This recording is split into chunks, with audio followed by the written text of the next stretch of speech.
a prayer, I believe, from Michelle, and then we'll be doing our butterfly release, and then I'll conclude our services for the day. I want to tell you why this one particular prayer is important to me.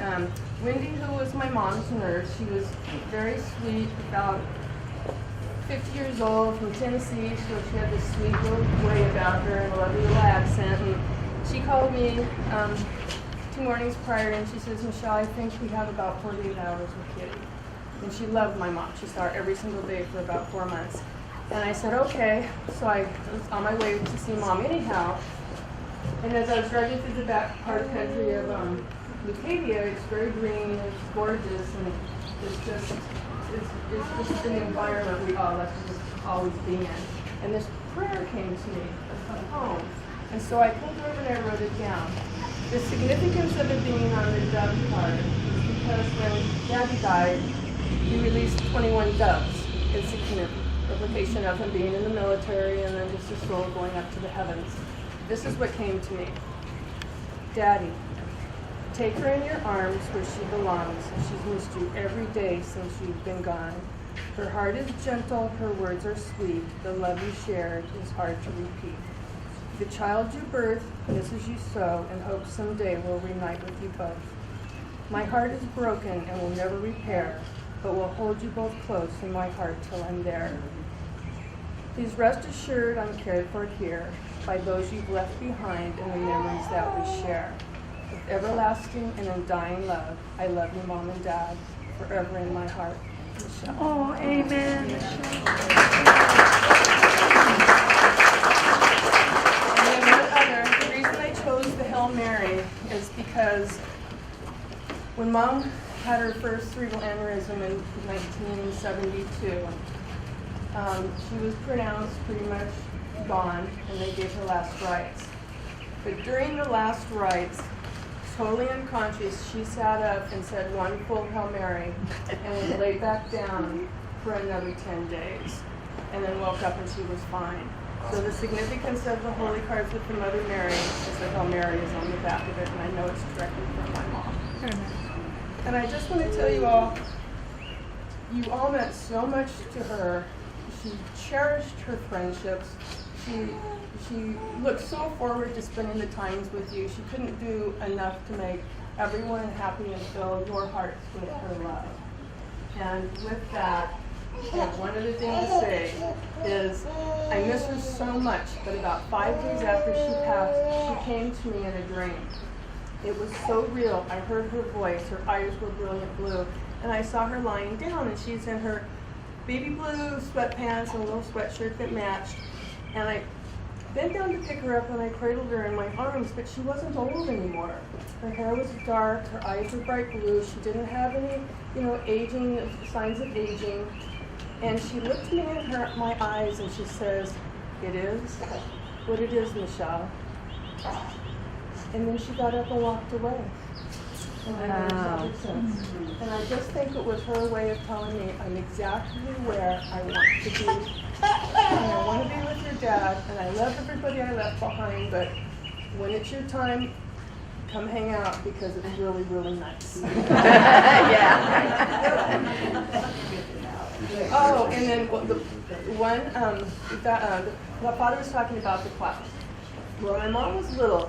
50s and brothers and sisters back in Kansas, they would be on my grandpa's farm, and to break the day, they would lay in the fields and they would make designs out of these beautiful billowy clouds and turquoise blue skies. And so she always talked about this, but I didn't really give it much attention until it really became a profound thing after her last aneurysm in 2013, and she was always looking up at the clouds. I'm going, Mom, they've been there for a long time, and I never really got it. Well, the morning that she passed, and she was being driven away, Peter grabbed my hand, and the significance of this is it had been gray skies for literally 4 months down in San Diego, just dark and dreary and rainy, and get ready for the April, the Mayflowers, usually are just April showers that bring them along.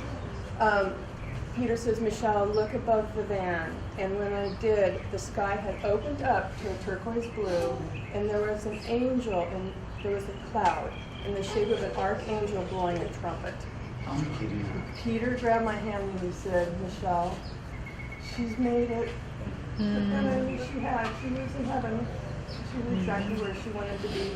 So with that, my mom loved butterflies, and we always thought that my dad came back as a butterfly because there was one particular butterfly that would follow my mom and Gina up on their walks up the street. So I thought how appropriate to release butterflies. And so there's this, may I? Oh, please. There's this, it says, a butterfly lights beside us like a sunbeam. And for a brief moment, its glory and beauty belongs to our world. But when it flies on again, though we wish it could have stayed, we feel blessed to have seen it. Mm-hmm. And I feel we're all blessed to have my mom in our lives. And we all say amen. Amen. So these are 88 butterflies representing every beautiful year she gave to us in her life. And this is Daryl. He raised them from just little infants. Just for your mom. Just for my mom. Oh my goodness.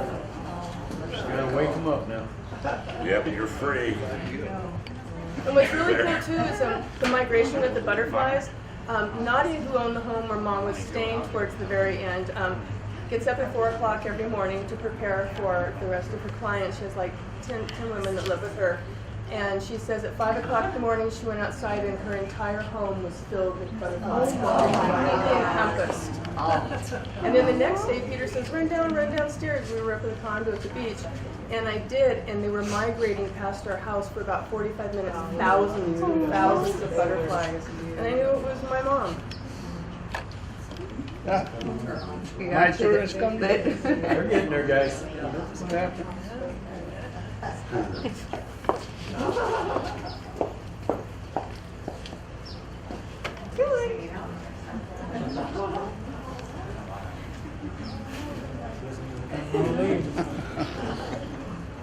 Yeah, they're starting to work now, guys. So the history of the butterflies is when they do fly, they migrate from the Mexico area down up to all the way to Canada, and they can fly at 20 miles per hour until they rest. And I said, well, Daryl, where are they going to go? And we let them go. And he says they're going to go to their host plant. And I said, well, how do they know what the host plant is? And he says, well, it's a milkweed. Wow. And he says they can smell it miles and miles away. Wow. Wow. It's amazing. Yeah. Aww. They're pretty happy in here. They're safe. Yeah. But isn't it cool? Yeah. Okay, can I share something about your mom? Yeah, Okay. please do, Beatrice. You know, one day, well, I used to take care of Kitty in the evening time, and I remember one day she got up from her chair and she wanted to go in the garage area, not the garage area, but the room that's in the back. Patio? Yeah, the patio in the back. So we went that way, and she was looking at through some stuff, and she came across these ceramic butterflies. I don't know if the ones that used to paste on the window. Oh yeah. Okay, she had like 10 of them, and she was like looking at them. She goes, "Oh, I love butterflies." And I go, "You know what? I do too. I love butterflies." And she goes, "Well, you know what?" She goes, "I have like 10 of them." So she went and got some paper and she folded up and she goes, "From one butterfly lover to another." And she gave me these butterflies. I still have them. Do you really? Yes. Oh, I still meaningful. have I them. love hearing that story. But so I know that. Oh my gosh! I know that she loves them. Kiss my mom. Hi.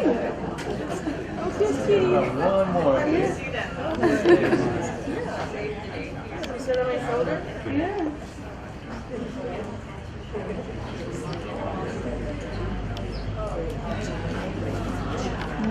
The last two, ladies and gentlemen.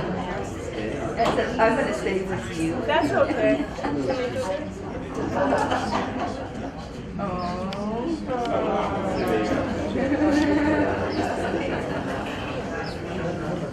Thank you all for being here. The only thing that's missing now is my mom and a little bit of alcohol, so just pretend it's Ladies and gentlemen, first and foremost, thank you for being here today and celebrating this great life that we've had. We do ask that as you leave here today, you remember Kitty in your hearts, in your mind, but most importantly, your spoken words. This way here, the up-and-coming generation who hasn't had the opportunity to know Kitty as well as you have, they're going to have that opportunity through your spoken words and possibly some photos that you might have laying around. Michelle, you're amazing. That poem was just... It was beautiful. Thank you. It came to me. Yeah. Almost had tears in my eyes, and that's hard to do. I did a poem for her that I wrote. I'll do that, and I'll do one after that to conclude us out here today, ladies and gentlemen. I happen to have 5 rose bushes in my home. Back when I worked with the Catholic mortuaries and cemeteries in Rowland Heights, I had a family that said, can you do something different at the final resting place for our loved one? We're tired of just hearing thank you, that's it, go home. And I said, I can do that. Had no clue what to do, folks, but I had 3 minutes to think of something, so the Lord upstairs said, don't worry about it, son, I'll help you out. And he did. So what I did is we're by the mausoleum, we had this beautiful garden full of flowers, and I took a rose and I kind of said, you know what, this is how I like to remember my loved ones in the form of a rose. Now when I look at a rose, I see probably one of the most beautiful flowers that grows in the garden. And for some reason, as you pass by a beautiful rose garden, there's always going to be a single rose in that garden that's going to stand out and touch your heart. Kitty, like the rose that grows in the garden, had the ability to touch so many lives. So as you pass by that beautiful rose garden, you look for that special rose in that garden, and I'll bet you'll find one. And if they do, you walk over there so ever gently, you pick that rose, you lift it up to the heavens, and you say, Mama or Kitty, this rose is for you. We love you and we miss you. Now, as we get ready to go, as most people know, daddies are cool, but Mama, you can't replace Mama. So Michelle, you can only have one mother, patient, kind, and true. No other friend in all the world will be the same to you. When other friends forsake you, to mother you'll return. For all her love and kindness, she asks nothing in return. When we look upon her picture, sweet memories we recall of a face so full of sunshine and a smile for one and all. Sweet Jesus, take this message to my dear mother up above. Tell her how I miss her and give her all my love. Now, ladies and gentlemen, and I know the Lieutenant Colonel would know this gentleman. The gentleman that was honored by the military, never actually served, but Mr. Bob Hope was honored by the military and retired, and he always used to say, thanks for the memories. And ladies and gentlemen, you'll have a lot of memories to take with you today. I hope you share them amongst your friends and amongst your families. And the other gentleman that I admired the most when I was growing up, and some of you might know him, great painter of clowns, Mr. Red Skeleton. Always used to conclude by saying, may God bless, ladies and gentlemen. Thank you. God bless.